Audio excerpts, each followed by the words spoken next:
Doctor Baba Saheb Ambedkar open university.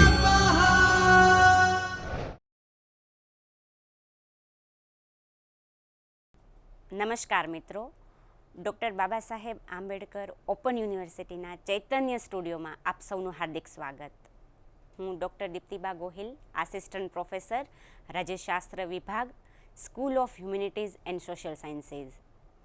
મિત્રો, doctor Baba Saheb Ambedkar open યુનિવર્સિટીમાં રાજ્યશાસ્ત્ર વિષય ઓફર કરવામાં આવે છે. આ વિષય અંતર્ગત જે વિદ્યાર્થીઓ મુખ્ય અથવા તો સબસિડરી તરીકે આ વિષય પસંદ કર્યો છે અને એમાં પણ FYBAમાં કુલ 2 પેપર ભણાવવામાં આવે છે.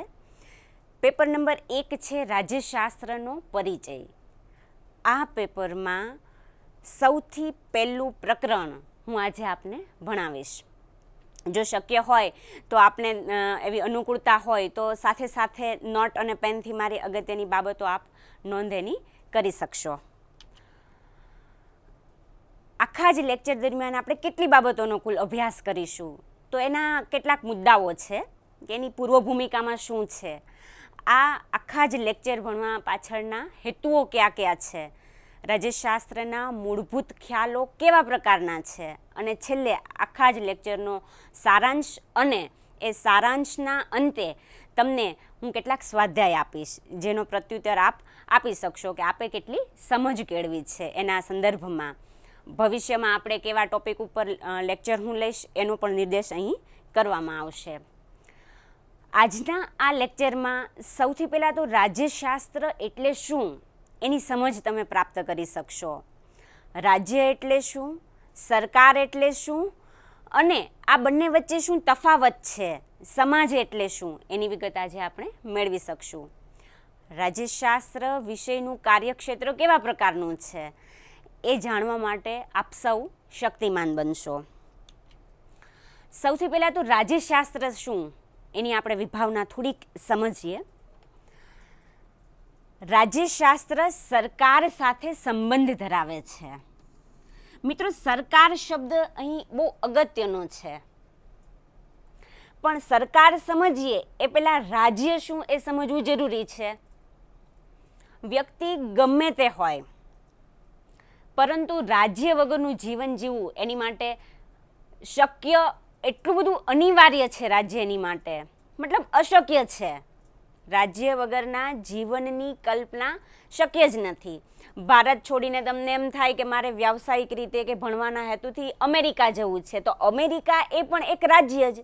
તમે ભારત છોડીને જાપાન જાઓ, ઇટાલી જાઓ, ફ્રાન્સ જાઓ, ચીન જાઓ, ચાહે દુનિયાના કોઈ પણ છેડામાં જાઓ, પરંતુ રાજ્ય વગર તમારું જીવન શક્ય નથી. તો આવા રાજ્યની સાથે સાથે સરકારનો પદ્ધતિસરનો અભ્યાસ કરતું શાસ્ત્ર એટલે રાજ્યશાસ્ત્ર. એટલે આ રાજ્યશાસ્ત્ર સરકાર ઉપર ભાર આપે છે, સરકારના પ્રકારો, સરકારની પદ્ધતિઓ, સરકાર આખી જ વ્યવસ્થામાં કઈ રીતે કાર્ય કરે છે એનો વૈજ્ઞાનિક રીતે પદ્ધતિસર જે અભ્યાસ કરાવે એવા શાસ્ત્રને રાજ્યશાસ્ત્ર તરીકે ઓળખાવી શકાય. જોહન સેલી નામના નિષ્ણાંતે ખૂબ સરસ મજાની વ્યાખ્યા આપી છે રાજ્યશાસ્ત્રની, કે જેવી રીતે અર્થશાસ્ત્ર છે એ સંપત્તિનો અભ્યાસ કરે છે, જીવ વિજ્ઞાન છે એ જીવનો અભ્યાસ કરે છે, બીજગણિત સંખ્યાનો અભ્યાસ કરે છે, અને ભૂમિતિ એ આકૃતિનો અભ્યાસ કરે છે, એવી જ રીતે રાજ્યશાસ્ત્ર એ સરકારનો અભ્યાસ કરે છે. એટલે કે મિત્રો, 2 બાબતો અગત્યની છે. રાજ્યશાસ્ત્ર એ સરકારનો, બંધારણનો, સમગ્ર આખી વ્યવસ્થાનો પદ્ધતિસરનો વૈજ્ઞાનિક રીતે જે અભ્યાસ કરાવે એવા પ્રકારના શાસ્ત્રને આપણે રાજ્યશાસ્ત્ર તરીકે ઓળખાવી શકીએ. એટલે કે રાજ્યની પ્રવૃત્તિઓ અને પ્રશ્નો સાથે સંબંધ ધરાવતું શાસ્ત્ર એટલે રાજ્યશાસ્ત્ર. રાજ્યમાં કેવા કેવા પ્રકારની પ્રવૃત્તિઓ થાય છે? ઘણી બધી પ્રવૃત્તિઓ થાય છે. રાજકીય પ્રવૃત્તિઓ, આર્થિક પ્રવૃત્તિઓ, સામાજિક પ્રવૃત્તિઓ, વ્યાવસાયિક પ્રવૃત્તિઓ, શૈક્ષણિક પ્રવૃત્તિઓ, આસપાસના પર્યાવરણમાં બનતી તમામ પ્રકારની પ્રવૃત્તિઓ સાથે સંબંધ ધરાવતું શાસ્ત્ર એટલે રાજ્યશાસ્ત્ર. રાજ્યશાસ્ત્રની સમજ આપણે મેળવી લીધી. મિત્રો, રાજ્યશાસ્ત્રના પિતા એટલે એરિસ્ટોટલ.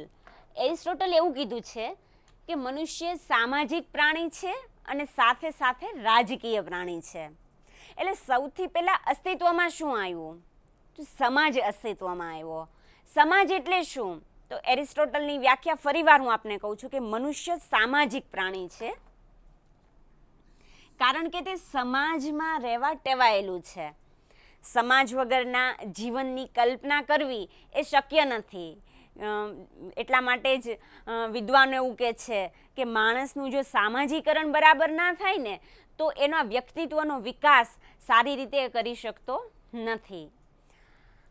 હેરોલ્ડ લાસ્કીએ બહુ સરસ મજાની વ્યાખ્યા આપી છે કે મનુષ્ય સમાજ રચનારું એક પ્રાણી છે અને એટલા માટે જ તેનામાં રહેલી વૃત્તિથી દોરાઈને તે તેના સ્વજન સાથે રહીને સમાજની રચના કરે છે. સામાજિક સંબંધોનું ગુંફન એટલે સમાજ. એટલે આપણે એવું કહી શકીએ કે રાજ્યશાસ્ત્રમાં સમાજનો ખ્યાલ સમજવો સૌથી અગત્યનો છે. સૌથી પહેલાં તો એક સમાજ અસ્તિત્વમાં આવ્યો. એટલે એક માણસ, 5, 7 જેમ વ્યક્તિઓ ભેગા થતા ગયા એમ એક કુટુંબ અસ્તિત્વમાં આવ્યું. કુટુંબમાંથી એક કબીલો અસ્તિત્વમાં આવ્યો. એક કબીલામાંથી આખો જ એક વિસ્તાર, એક પ્રદેશ અસ્તિત્વમાં આવ્યો. એટલે સૌથી પહેલાં સમાજની રચના થઈ. સમાજ રચાયું ત્યારબાદ હવે તમે જુઓ એ સમાજમાં જેમ જેમ લોકો વસ્તી વધતી ગઈ એમ એની પસંદ નાપસંદ, ગમા અણગમા, સંપત્તિનો ખ્યાલ, ન્યાય અન્યાય, આ બધું જ એમાં શેરભેળ થતું ગયું. અને જ્યારે આ બધા પ્રશ્નોને કારણે સંઘર્ષનો પ્રશ્ન ઊભો થયો, અસ્તિત્વનો પ્રશ્ન ઊભો થયો, લડાઈ ઝઘડાની જ્યારે વાત આવી અને ત્યારે એ વ્યવસ્થામાં કાયદાની શાંતિની વાત આવી ત્યારે સરકારનો ઉદ્ભવ થયો, રાજ્યનો ઉદ્ભવ થયો એમ આપણે કહી શકીએ. એટલે સૌથી પહેલાં તો સમાજની રચના થાય છે. સમાજ એ ખૂબ મોટી સંસ્થા છે, પ્રાચીન સંસ્થા છે, વિશાળ છે. જ્યારે સમાજ જીવન જીવતા જીવતા માણસની કેટલીક જરૂરિયાતો ઊભી થઈ, કાયદાની જરૂરિયાત પડી, વ્યવસ્થાની જરૂરિયાત પડી, ત્યારે રાજ્યનો અને સરકારનો ખ્યાલ ઉદ્ભવ્યો એમ આપણે કહી શકીએ. ત્યારબાદ રાજ્યનો ખ્યાલ આપણે સમજીશું. મિત્રો, એરિસ્ટોટલ રાજ્યશાસ્ત્રના જે પિતા છે એમણે રાજ્યની ખૂબ સરસ વ્યાખ્યા આપી કે રાજ્ય એ કુટુંબ અને ગામડાનો બનેલો સંઘ છે. ઘણા બધા કુટુંબો, ઘણા બધા ગામડાઓ એક સાથે જ્યારે ભેગા થયા ત્યારે એનો બનેલો સંઘ અને જેનો મુખ્ય હેતુ છે આદર્શ અને સ્વયં સંપૂર્ણ જીવન જીવવું. અને એવું જીવન એટલે સુખી અને માનવંતું જીવન. આ રાજ્યશાસ્ત્રની મુખ્ય વિભાવના હતી. હવે સરકાર એટલે શું? સૌથી પહેલાં સમાજ ઉદ્ભવ્યો. સમાજમાંથી એક રાજ્ય તરફ આપણે ગયા. હવે રાજ્ય છે એ અમૂર્ત છે. હવા છે એ જુઓ મિત્રો અમૂર્ત છે, આપણે જોઈ નથી શકતા. એનો અહેસાસ આપણે કરી શકીએ કે અત્યારે હવા ખૂબ તેજ છે, બિલકુલ હવા નથી લાગતી. તો હવાનો ખ્યાલ એની આપણે અનુભૂતિ જેમ કરી શકીએ છીએ એમ રાજ્ય છે એ અમૂર્ત છે, આપણને દેખાતું નથી. પરંતુ રાજ્યનું અગત્યનું અંગ એ સરકાર છે. એટલે કે સરકાર એ મૂર્ત છે જેને આપણે નજર સામે જોઈ શકીએ છીએ. મિત્રો, વર્તમાન સમયમાં સરકારના મુખ્ય 2 પ્રકારો સૌથી અગત્યના છે. એક તો છે લોકશાહી અને બીજું છે સરમુખત્યારશાહી. આધુનિક સમયમાં મોટા ભાગના વિશ્વમાં દેશોએ લોકશાહી પ્રકાર અપનાવવાનું હવે વધારે પસંદ કર્યું છે. ભારતમાં પણ લોકશાહી સરકારનો સ્વીકાર કરવામાં આવેલો છે. તો આ સરકાર એ શા માટે સરકારનું અસ્તિત્વ જરૂરી છે? ક્યારે એનો ઉદ્ભવ થયો?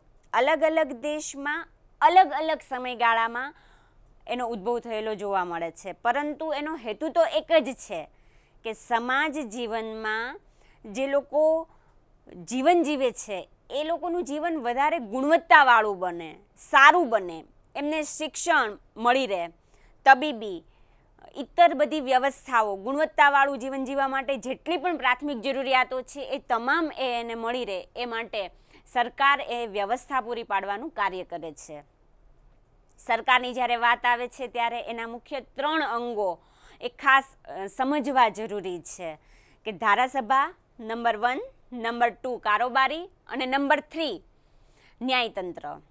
આ 3 અંગો, જેવી રીતે આપણે માણસ છીએ તો માણસનું આખું એક આપણું જે ફિઝિકલ સ્ટ્રક્ચર છે તો એમાં જુદા જુદા અંગો છે કે માણસ હોય તો આપણે આંખો બંધ કરીને પણ એની લક્ષણોની આપણે સમજૂતી મેળવી શકીએ કે 2 હાથ હોય, 2 આંખ હોય, 2 કાન હોય, મોઢું હોય, જીભ હોય, દાંત હોય. તો આ એક માણસના લક્ષણ થયા. હવે સ્વાભાવિક છે કે જેવી રીતે માણસના લક્ષણ છે એવી જ રીતે રાજ્યના પણ લક્ષણો છે, એવી જ રીતે સરકારના પણ લક્ષણો છે. તો રાજ્યના લક્ષણો કેવા કેવા પ્રકારના છે? તો મુખ્ય 4 લક્ષણો એના સૌથી અગત્યના છે. આ 4 લક્ષણો જો ન હોય તો રાજ્યની કલ્પના કરવી શક્ય નથી. એમાં સૌથી નંબર 1 સરકાર, નંબર 2 વિસ્તાર, નંબર 3 વસ્તી અને નંબર 4 સાર્વભૌમત્વ. આ 4 લક્ષણો વગર રાજ્યની કલ્પના કરવી શક્ય નથી. હવે રાજ્ય જ્યારે અસ્તિત્વમાં આવે છે ત્યારે સમાજ જીવનમાં અંધાધૂંધી ન ફેલાય, અવ્યવસ્થા ન ફેલાય એટલા માટે સરકારની રચના કરવી જરૂરી છે. હવે આ સરકારની રચના અલગ અલગ દેશમાં અલગ અલગ પદ્ધતિથી થાય. મેં આ પૂર્વે પણ આપને કહ્યું એમ ભારતમાં લોકશાહી સરકાર છે, એવી જ રીતે અન્ય દેશમાં કદાચ સરમુખત્યારશાહીનો પ્રકાર પસંદ કરવામાં આવ્યો હોય એવું બની શકે.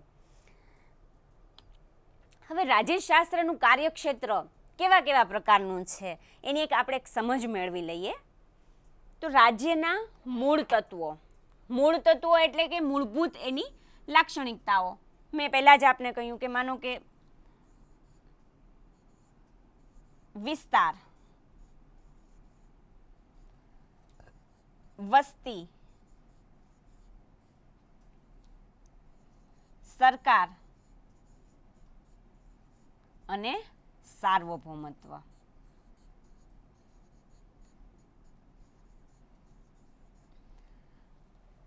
વિસ્તાર વગરના રાજ્યની કલ્પના કરવી શક્ય જ નથી. હવે વિસ્તાર છે તો એ વિસ્તારનો ઉપયોગ કરવા માટે જનજીવન એ મનુષ્ય થકી બને છે. એટલે કે વસ્તી, ભલે એનું પ્રમાણ કદાચ વધતા ઓછા પ્રમાણમાં દરેક રાજ્યની વસ્તી હોય, પરંતુ વસ્તી વગરના રાજ્યની કલ્પના કરવી જરૂરી નથી. વિસ્તાર છે, વસ્તી છે. હવે એ વસ્તીમાં વ્યવસ્થિત પદ્ધતિસરનું જીવન જીવવા માટે કાયદાકીય રીતે ન્યાય બધું જ બધાને વ્યવસ્થિત રીતે જીવન જીવી શકે એ માટે સરકાર છે અને છેલ્લે સાર્વભૌમત્વ છે. મિત્રો, આ 3માંથી સાર્વભૌમત્વ સમજવું જરૂરી છે. સાર્વભૌમત્વ એટલે શું? આપને એક ઉદાહરણ આપું. ઈસવીસન 1947 પહેલાં ભારત પાસે વિસ્તાર હતો, વસ્તી હતી, સરકાર હતી, પરંતુ એ જે સરકાર હતી આપણી ઉપર બ્રિટિશનું શાસન હતું. એટલે કે બહારથી કોઈનું નિયંત્રણ, અંકુશ હતો. એટલે આપણે પોતે સ્વતંત્ર ન હતા અને એટલા માટે આપણે રાજ્ય તરીકે આપણો સ્વીકાર ન હતો. પરંતુ ઈસવીસન 1947માં ભારતને આઝાદી મળી ત્યાર પછી આપણું સાર્વભૌમત્વ એટલે કે આપણી જ સરકાર, આપણું જ શાસન અસ્તિત્વમાં આવ્યું અને ભારત એક સ્વતંત્ર રાજ્ય તરીકે એનો અમલ થયો. ત્યાર પછી રાજ્યની ઉત્પત્તિ અંગેના સિદ્ધાંતો. મિત્રો, આ સિદ્ધાંતો એટલે કેવા સિદ્ધાંતો? સ્વાભાવિક જ આપણને એવું થાય કે રાજ્યની ઉત્પત્તિ કઈ રીતે થઈ, કેવા કારણથી થઈ. શું રાજ્ય ન હોય તો ન ચાલે? તો આપણું જીવનની કલ્પના તો મિત્રો કરો કે આપણું જીવન રાજ્ય વગર જ આપણે કઈ રીતે જીવી શકીએ. અને એટલા માટે થોમસ હોબ્સ નામના ચિંતકે કીધું છે કે માણસ તો પછી જંગલી જીવન જીવતો હોય, એકાંકી જીવન જીવતો હોય રાજ્ય વગરનું. એટલે કે રાજ્યમાં એના ઉદ્ભવના ખ્યાલના સંદર્ભમાં જ્યારે આપણે વિચારીએ ત્યારે ઘણા બધા ખ્યાલો છે. દાખલા તરીકે હું તમને એક ઉદાહરણ આપું. દૈવી ઉત્પત્તિનો સિદ્ધાંત. તો તો આ રાજ્યની ઉત્પત્તિ કઈ રીતે થઈ? તો કે ઈશ્વરીય રીતે થઈ. તો આ એનો એક સિદ્ધાંત છે જે તર્ક સાથે સમજાવે છે કે આવા સંજોગો હતા, આવા સંજોગોને કારણે રાજ્યનું સર્જન થયું. બીજો સિદ્ધાંત છે બળનો સિદ્ધાંત. તો આ બળનો સિદ્ધાંત છે એ એવું પોતાના અભિગમ દ્વારા એવું સમજાવે છે કે રાજ્યનું અસ્તિત્વ બળિયાના બે ભાગની સ્થિતિ હતી એના કારણે આવ્યું. હવે આ બળિયાના બે ભાગની સ્થિતિ એટલે શું? તો કે જેમ જેમ માનવ સમુદાય વધતો ગયો, વસ્તીનું પ્રમાણ વધતું ગયું, એમ માણસની પસંદ નાપસંદ, સંઘર્ષો, હેતુઓ આ બધા જ્યારે એક થાય છે ત્યારે સંઘર્ષ ઊભો થાય છે અને એ સંઘર્ષમાંથી યુદ્ધ થાય છે અથવા તો માણસ વચ્ચે પ્રશ્નો ઉપસ્થિત થાય છે અને એના નિરાકરણ માટે રાજ્યનો ઉદ્ભવ થયો છે. અને આ બળનો સિદ્ધાંત એમાં મત્સ્ય ન્યાય એ જોવા મળે છે. જેવી રીતે દરિયામાં મોટી માછલી હોય એ નાની માછલીને ગળી જાય છે, એનું ભક્ષણ કરે છે. તો નાની માછલીએ પોતાનું અસ્તિત્વ ટકાવી રાખવા માટે જ સંઘર્ષ કરવો પડે છે. એવી રીતે જ્યારે રાજ્યનું નિર્માણ થયું ત્યારે જે નિર્બળ લોકો હતા, જે દુર્બળ લોકો હતા, એમણે પોતાનું અસ્તિત્વ ટકાવવા માટે સંઘર્ષ કરવો પડે એમ હતો અને આ સંઘર્ષના પરિણામ સ્વરૂપે રાજ્યનો ઉદ્ભવ થયો એવું આ સિદ્ધાંત પ્રતિપાદિત કરે છે. એવી જ રીતે રાજ્યની ઉત્પત્તિનો ત્રીજો સિદ્ધાંત છે એ સિદ્ધાંત છે સામાજિક કરારનો સિદ્ધાંત.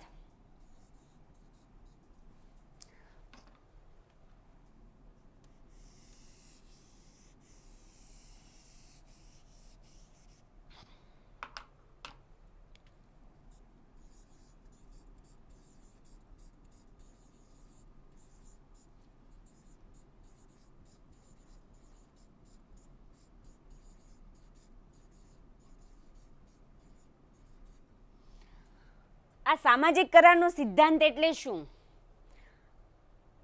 થોમસ હોબ્સ, જ્હોન લોક અને જીન જેક્સ રૂસો આ ત્રણેય વિદ્વાનોએ અલગ અલગ અભિગમથી આ સામાજિક કરારના સિદ્ધાંતને સમજાવ્યો છે કે રાજ્યની ઉત્પત્તિ કેવા કારણથી થઈ.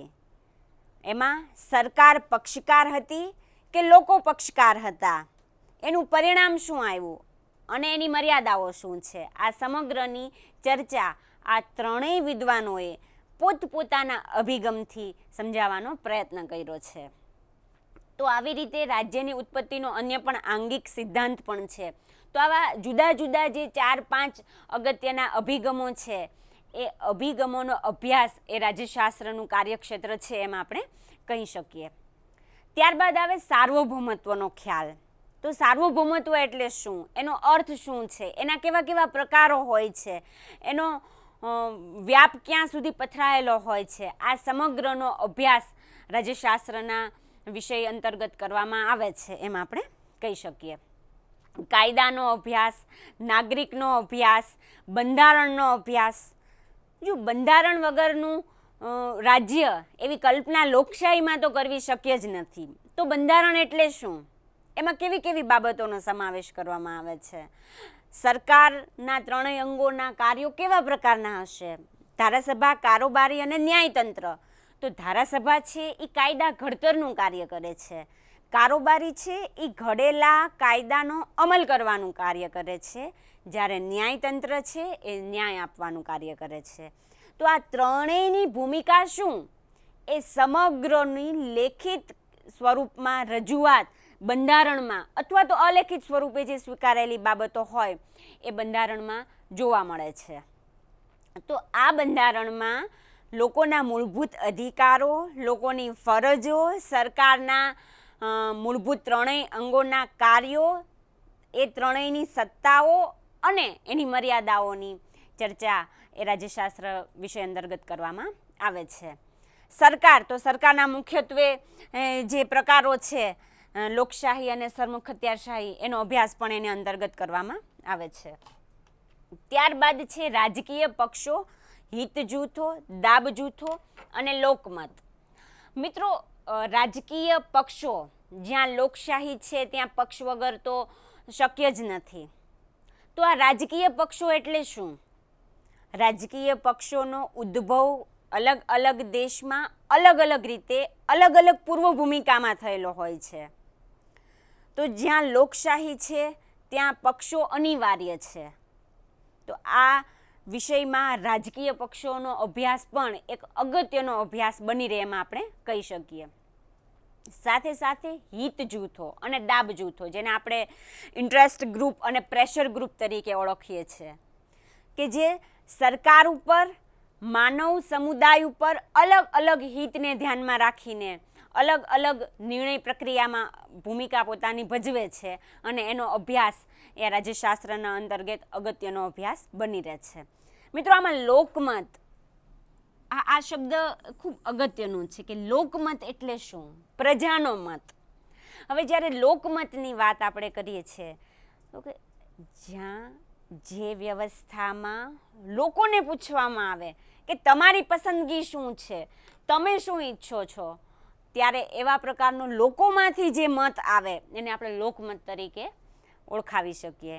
હા, આ લોકમતને ઘડનારા જે અલગ અલગ પરિબળો હોય, પછી તે આપણું સામાજિકરણ હોય, પ્રેસ કે મીડિયા હોય, કે પછી આપણી સરકાર હોય, કે આપણું કુટુંબ જ લ્યો, સમાજ લ્યો, શિક્ષક લ્યો, આ બધા જ લોકમતને ઘડનારા પરિબળો છે. તો આ લોકમત કોઈ પણ રાજ્યને સમજવા માટે સૌથી અગત્યનો છે, જેનો અભ્યાસ રાજ્યશાસ્ત્ર અંતર્ગત કરવામાં આવે છે. આ ઉપરાંત સ્થાનિક સરકાર, જેને આપણે લોકલ સેલ્ફ ગવર્મેન્ટ તરીકે ઓળખીએ છીએ, તો આ સ્થાનિક સરકાર અલગ અલગ દેશમાં અલગ અલગ નામે ઓળખાય છે. તો એના મુખ્ય જે બે પાર્ટ છે, એક તો છે ગ્રામીણ સ્થાનિક સરકાર અને બીજી છે શહેરી સ્થાનિક સરકાર. તો આ બંનેનો અર્થ, આ બંનેના હેતુઓ, આ બંનેના પ્રકારો, આ બંનેનું મહત્ત્વ અને આ બંનેની મર્યાદાઓ, આ સમગ્રનો અભ્યાસ એ રાજ્યશાસ્ત્ર વિષય અંતર્ગત કરવામાં આવે છે. સ્થાનિક સરકાર જેવી રીતે કેન્દ્રમાં આપણે સમજીએ એક સ્ટ્રક્ચર આના સંદર્ભમાં, સ્થાનિક સરકારના સંદર્ભમાં,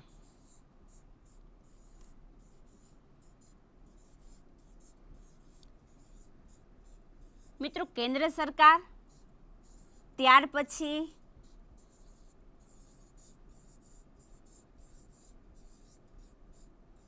રાજ્ય સરકાર અને ત્યાર પછી આવે સ્થાનિક સરકાર.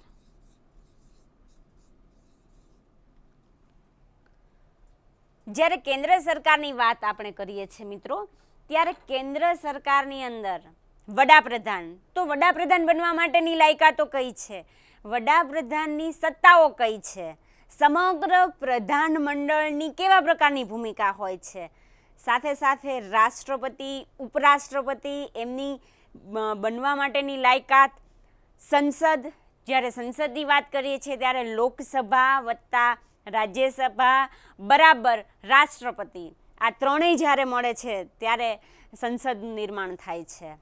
તો આ સંસદની રચના કઈ રીતે થાય, એની કામગીરી કેવા પ્રકારની હોય, એની કઈ કઈ સત્તાઓ હોય અને એની કઈ મર્યાદા હોય, આ સમગ્રનો અભ્યાસ રાજ્યશાસ્ત્ર વિષય અંતર્ગત કરવામાં આવે છે. તો આ એક કેન્દ્ર સ્તરનું માળખું થયું. એવી જ રીતે અલગ અલગ રાજ્યમાં અલગ અલગ રાજ્ય સરકારો હોય. આ રાજ્ય સરકારમાં રાજ્ય કક્ષાએ વિધાનસભા હોય છે, વિધાન પરિષદ હોય છે. તો એની રચના કઈ રીતે થાય, એ સભ્ય બનવા માટેની, વિધાનસભાના સભ્ય બનવા માટેની લાયકાત કઈ છે, વિધાનસભામાં એની કઈ કઈ સત્તાઓ છે, આ સમગ્રનો અભ્યાસ, આ સમગ્રની વાત રાજ્ય સરકાર અંતર્ગત આવે છે. અને ત્યારબાદ આવે છે સ્થાનિક સરકાર, જે સ્થાનિક સરકારમાં મુખ્યત્વે એના બે પ્રકારો છે. અને એ બે પ્રકારની અગાઉ મેં તમને વાત કરી એમ ગ્રામીણ સ્થાનિક સરકાર અને શહેરી સ્થાનિક સરકાર, જેની ચર્ચા રાજ્યશાસ્ત્ર વિષય અંતર્ગત કરવામાં આવે છે. ત્યારબાદ છે રાજકીય વિચારધારાઓ, ચિંતકો અને એના ચિંતન. મિત્રો, રાજકીય વિચારધારા, જ્યારે રાજકીય શબ્દ એવો જ્યારે આપણે બોલીએ એટલે સ્વાભાવિક છે કે 15મી ઓગસ્ટ હોય અને આપણે ધ્વજવંદન માટે કાર્યક્રમમાં ઉપસ્થિત થઈએ તો એ બાબત રાજકીય છે, આપણો રાષ્ટ્રીય તહેવાર છે. આપણે મતદાન કરવા જઈએ છીએ તો એ રાજકીય બાબત છે. જ્યારે આપણે જીવન જીવીએ છીએ, મનુષ્યના જન્મથી લઈને મૃત્યુ સુધીની તમામ નાની નાની મોટી મોટી ઘટનાઓ એ એક યા બીજી રીતે રાજકીય પ્રવૃત્તિઓ સાથે સંકળાયેલી છે. અને એટલા માટે જ રાજ્યની અંતર્ગત જ્યારે અલગ અલગ પ્રકારની વિચારધારાઓ પ્રવર્તમાન હોય, વિચારધારાઓ જેને આપ આઈડિયોલોજી કહો છો, તો આ પોલિટિકલ આઈડિયોલોજી એટલે શું? અલગ અલગ દેશમાં અલગ અલગ આઈડિયોલોજીઓ હોય. સપોઝ દાખલા તરીકે હું એનું ઉદાહરણ તમને આપું તો લોકશાહી એક વિચારધારા છે. તો વ્યક્તિવાદ, સમાજવાદ, ઉદારમતવાદ, ઉદ્દામવાદ, પર્યાવરણવાદ, નારીવાદ, તો આ અલગ અલગ પ્રકારના જે ઇઝમ છે તો એ એક પ્રકારની આઈડિયોલોજી છે. તો એ ઇઝમ એટલે કયા સંદર્ભમાં? કે સૈદ્ધાંતિક બાબતોની સમજ આપતી, ચર્ચા આપતી વિચારધારા. એક પ્રવાહ છે ધારાઓનો. તમે જુઓ 19મી સદી અને 20મી સદી, આ બંને સદી એક વિચારધારાનો યુગ, એક વિચારધારાનું પૂર આવ્યું એમ કહી શકીએ આપણે, જેમાં એકદમ ઘોડાપૂરથી એનું ઘણી બધી વિચારધારાઓ આવી.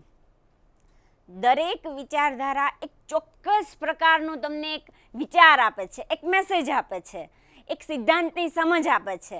હા, એ સમજ તમારા પરિવેશ મુજબ, તમારા પર્યાવરણ મુજબ, તમારી સિસ્ટમ મુજબ, તમારા વિચારો મુજબ કેટલી અનુકૂળ છે, કેટલી અનુકૂળ નથી એ પછીની ચર્ચાનો પ્રશ્ન છે. દરેક વિચારધારા સાચી, સચોટ અને યોગ્ય જ હોય એવું પણ માનવાને કોઈ કારણ નથી. પરંતુ મોટાભાગે દરેક પોલિટિકલ આઈડિયોલોજીના એક ચોક્કસ પ્રણેતા હોય છે, એના ચોક્કસ અનુયાયીઓ હોય છે. એ ચોક્કસ સમયગાળા માટે, ચોક્કસ હેતુથી એનો ઉદ્ભવ થયેલો હોય છે. એક તમને ઉદાહરણ આપું મિત્રો. દાખલા તરીકે ફાંસીવાદ અને નાઝીવાદ, આ બંને વિચારધારાઓ હતી જે તે સમયની. આપે હિટલર અને મુસોલિની, આ બંને સરમુખત્યારોનું નામ સાંભળેલું હશે. તો જે તે સમયે જર્મન અને ઇટાલીમાં જે તે સમયની રાજકીય જે પરિસ્થિતિ હતી એ પરિસ્થિતિને ધ્યાનમાં રાખીને એ દેશમાં ફાંસીવાદ અને નાઝીવાદનો ઉદ્ભવ થયો હતો. આજે ફાંસીવાદ અને નાઝીવાદનું અસ્તિત્વ નથી, એટલે ચોક્કસ ગાળા માટે એનો ઉદ્ભવ થયો, ચોક્કસ હેતુની પ્રાપ્તિ માટે. જેવા હેતુઓ એ પૂર્ણ થયા તરત જ એ વિચારધારાનો અંત આવ્યો એવું આપણે કહી શકીએ. એટલે આ પ્રકારની જુદા જુદા પ્રકારની જે વિચારધારાઓ છે, એવી જ રીતે મેં આપને કીધું એક આદર્શવાદની, વ્યક્તિવાદની, સમાજવાદની, ઉદારમતવાદની, નવ ઉદારમતવાદની, પર્યાવરણવાદની, આવી અલગ અલગ વિચારધારાઓ જોવા મળે છે. અને આ સમગ્ર વિચારધારાનો અભ્યાસ રાજ્યશાસ્ત્ર વિષય અંતર્ગત કરવામાં આવે છે. ત્યારબાદ છે આંતરરાષ્ટ્રીય સંસ્થાઓ. હવે આંતરરાષ્ટ્રીય સંસ્થાઓમાં મુખ્યત્વે બે પ્રકારની સંસ્થાઓ જોવા મળે છે. નંબર 1 રાજકીય સંસ્થાઓ અને નંબર 2 બિનરાજકીય સંસ્થાઓ.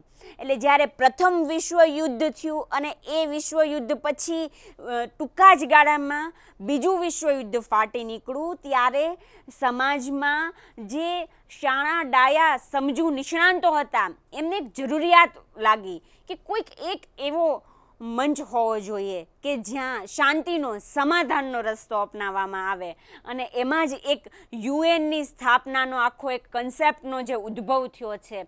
તો એ રાષ્ટ્રસંઘની સ્થાપના, એની નિષ્ફળતામાંથી ઉદ્ભવેલો સંયુક્ત રાષ્ટ્રસંઘ, એ સંયુક્ત રાષ્ટ્રસંઘના 1, 2, 3, 4, 5 હેતુઓ, એ હેતુઓને અનુરૂપ એ સંયુક્ત રાષ્ટ્રસંઘની 1, 2, 3, 4, 5 સમિતિઓ, એ સમિતિઓને અનુરૂપ એના 1, 2, 3, 4, 5 દેશો, અને એ દેશોની સોચ, એની વિચારધારા, એની સિસ્ટમ, આ સમગ્રનો અભ્યાસ રાજ્યશાસ્ત્ર વિષય અંતર્ગત કરવામાં આવે છે. મિત્રો, થોડુંક કદાચ તમને એવું લાગશે કે આ બધા કન્સેપ્ટ મારાથી અપરિચિત છે, હા, એ અપરિચિત તમને એટલા માટે લાગે છે કે એના વિશે આપણે એટલા એલર્ટ નથી, આપણે ચોક્કસ રીતે જાણતા નથી, પરંતુ ક્યાંક કોઈક રીતે ન્યૂઝપેપરમાં, ન્યૂઝ ચેનલમાં ક્યાંક કોઈક રીતે આપણે એની સમજ કેળવી હશે, વત્તા ઓછા પ્રમાણમાં આપણે સૌ એ જોયેલું હશે. તો આ સમગ્ર બાબતનો અભ્યાસ રાજ્યશાસ્ત્ર વિષય અંતર્ગત કરવામાં આવે છે.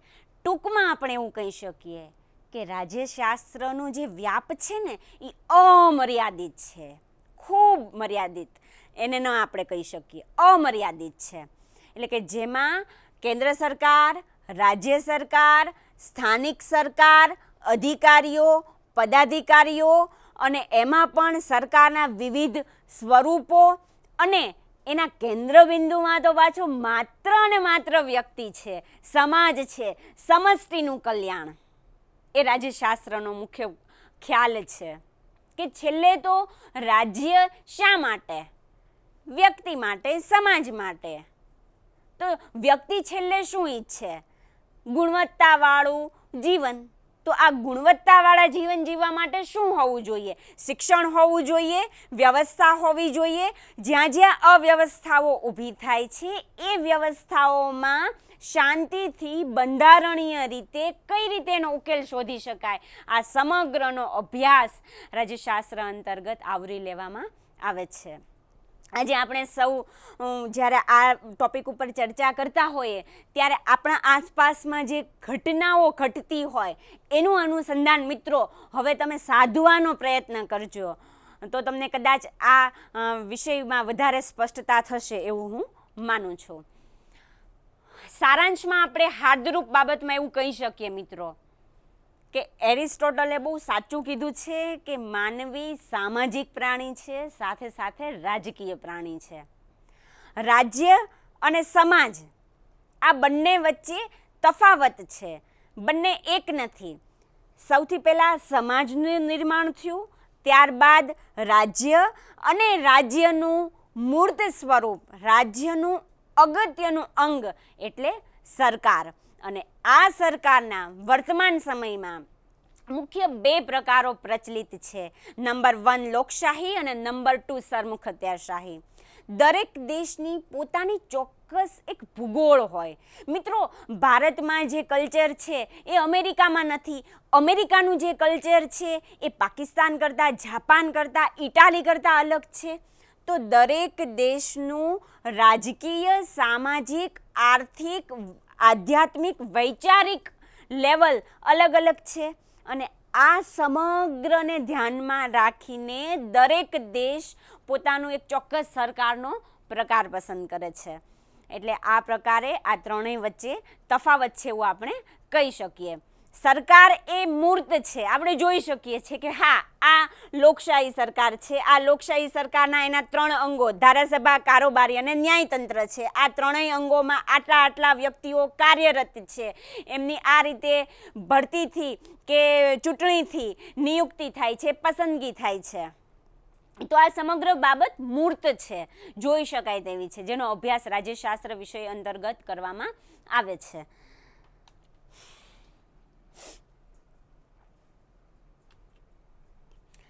મિત્રો આજે આખું જ રાજ્યશાસ્ત્રના મૂળભૂત ખ્યાલોનું આપણે જે વ્યાખ્યાન લીધું એમાં કેટલાક સ્વમૂલ્યાંકન આપનું જાતે જ કરો કે રાજ્ય એટલે શું, સમાજ એટલે શું, સરકાર એટલે શું, રાજ્યશાસ્ત્ર એટલે શું અને રાજ્યશાસ્ત્રનું કાર્યક્ષેત્ર કેવા પ્રકારનું હોય છે.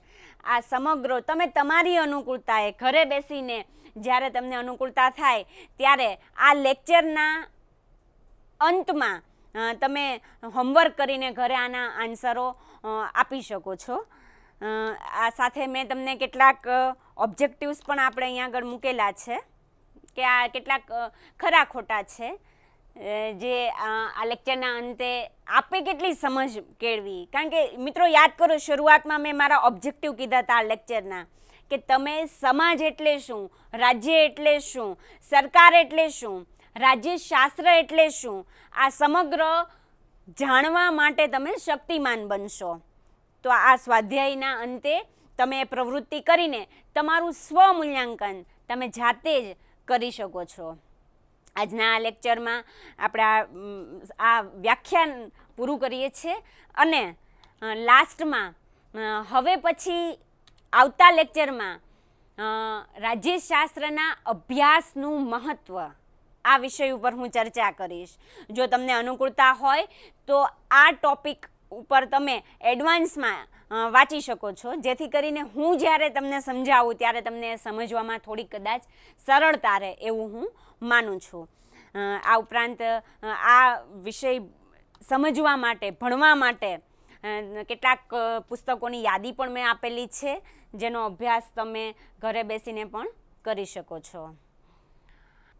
મિત્રો, આજે આપણે રાજ્યશાસ્ત્રના મૂળભૂત ખ્યાલોની સમજ મેળવી.